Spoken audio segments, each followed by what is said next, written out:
demographic, your children.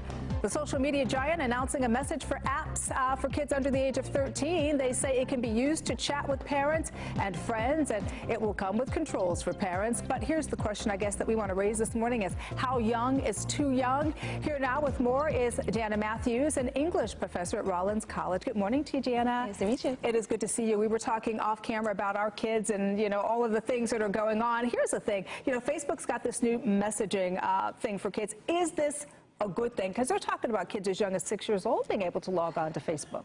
Right. I mean, I think it's really up to the parents on how they want to proceed. I think that this is a move in a clear ploy to get ahead of Snapchat and Instagram by targeting their base audience, a population that Facebook inevitably hopes to bring on board. But with that, of course, comes with some inherent risks, namely that when you enter into an adult world, you have access to adults, and that cannot be a great thing. No, you know, but here's the other part of this coin is that kids are already messaging.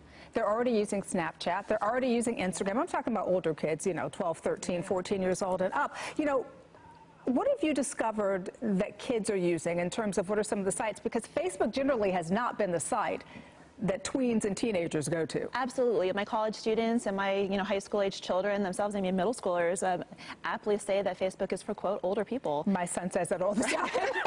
And so what kids are using now is a wide variety of apps, including Kik, which is a Canadian-based company. Many of them are using WhatsApp.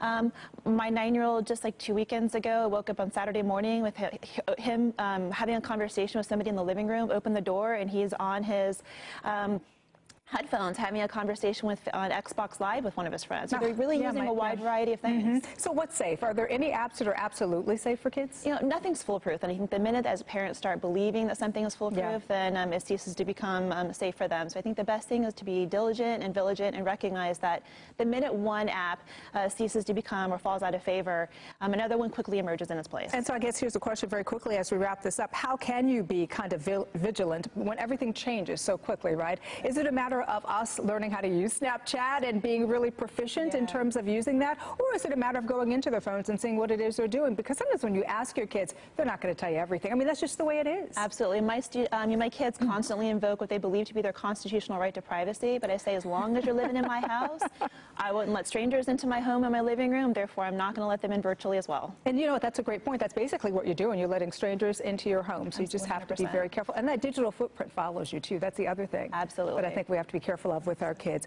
Well, good information, Jana. It's such a pleasure to meet you. Thank you so much. We'll continue to share some offline stories about what our kids are doing. All right, thanks so much for joining us. The time right now.